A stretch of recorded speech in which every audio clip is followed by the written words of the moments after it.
Hello, interwebs. This is Draw again for my next episode this Saturday. I figured I would talk about a subject that just irritates everybody. So, no matter what your opinion, because there's always an opinion, I'm going to talk about abortion. Yes, abortion. How fun is that, right? So, unless you've been living under a rock for like a little bit,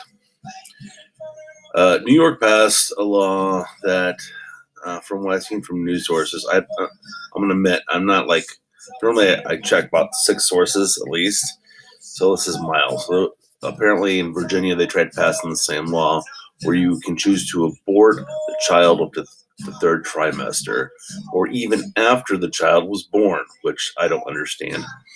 But hey, I don't understand a lot of things. So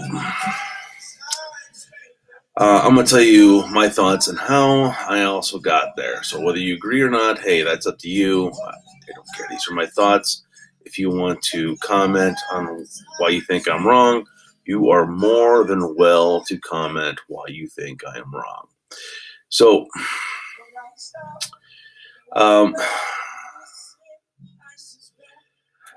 do I hate abortion? No.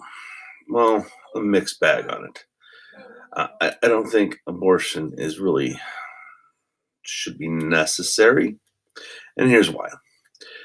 There's a ton of things that there are a ton of ways to prevent pregnancy these days. And there's many different ways. With that in mind, if you accidentally get pregnant, it seems more intentional. Number 2.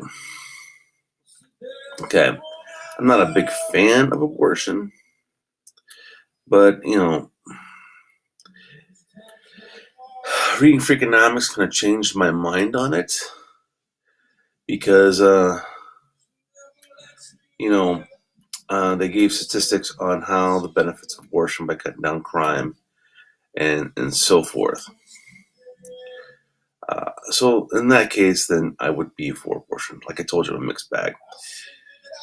So I understand that a lot of people do not know how to take or are willing to take responsibility for their actions. Now, when I was married, she kept saying about backyard abortions with a coat hanger and all that. That's just extreme emotional argument right there. That's just bunk. So it still would leave it up to states. I mean, they had abortion before Roe versus Wade. So the argument that I get all the time is, well, you don't have a uterus, so you have no say. Excuse me, but last time I knew, it took my genetic material, or a man's genetic material, and a woman's genetic material in order to make a offspring, a child, to procreate.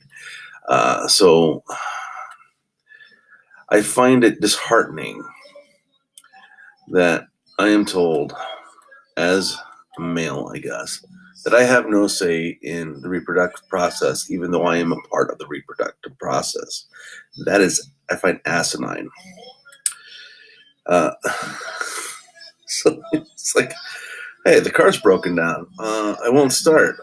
It can't be the battery. Let's not check the battery or get the input from the battery at all to find what the problem is. I do like abortion for the fact that, like I said, prayer with Freakonomics, that it will inhibit crime. My point of view would be if I was I said for a long time that I was always against abortion all the time until I read Freakonomics, and it gave stats and information on how it inhibit crime, because one thing that increases crime is single mothers. I know, my mom was single, whatever. That is a factor. Your chances of being criminal increases by like 70%, especially if you're male. So And that's not male toxicity because there's no male around there to teach the kid what to do and what not to do. That would be toxic. Primarily female, or all the men that she would probably have in her life. So, the validation that I can't speak on it because of my sex is, well, sexist.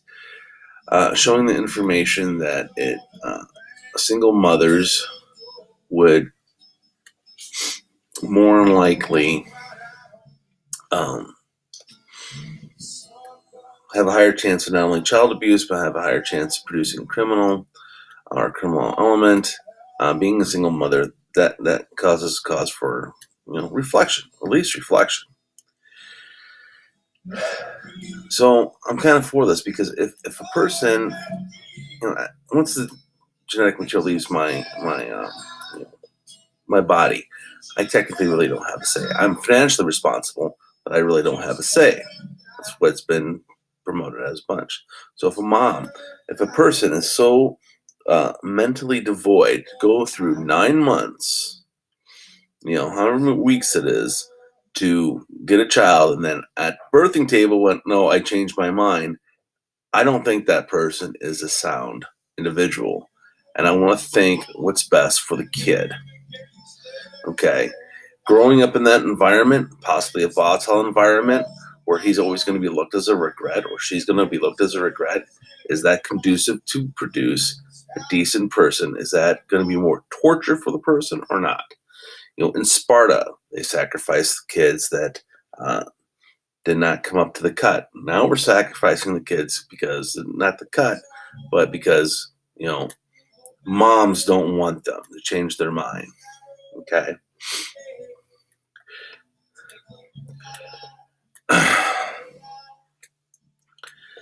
Because, I keep hearing that it's men's choice.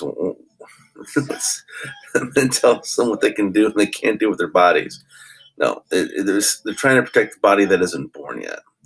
I do believe that it begins with conception, because my genetic material and the woman's genetic material come together and create a whole new entity that will eventually be a foreign product of the female body. So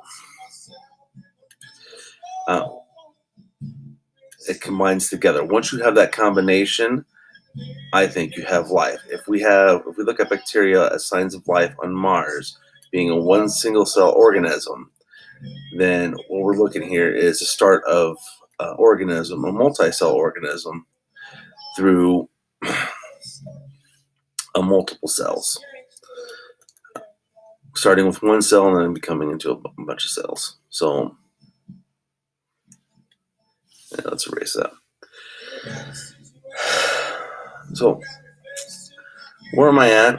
I'm talking in circles, right? Where am I at? I'm kind of for it because I know that's shocking to a lot of you, even though I think it's morally wrong. I'm for it because I would not want to be a kid or to have a kid grow up in an environment that did not want them to begin with and chose not to, even at the last minute. It's a shame, but we don't have really great laws on adoption. I would go for adoption. That's the first one. But, foster parents can be a good environment, but some of them don't only are foster parents because of a check. What is best for the child is what I'm questioning. You have a lot of people like, well, you're killing babies. Yes, they're right. You are killing babies technically, because they got on the news. They said that their bill would allow for a talk after the birth to kill the child. New York said that it would be you can wait till the last moment to abort the baby, and if the baby survives, doctors do not need to give that child care. This is what upsets me, because if someone comes hurt, shot into a hospital, doctors, by their Hippocratic oath, are supposed to help those people despite cost. Being that was technically by any point of view was tried to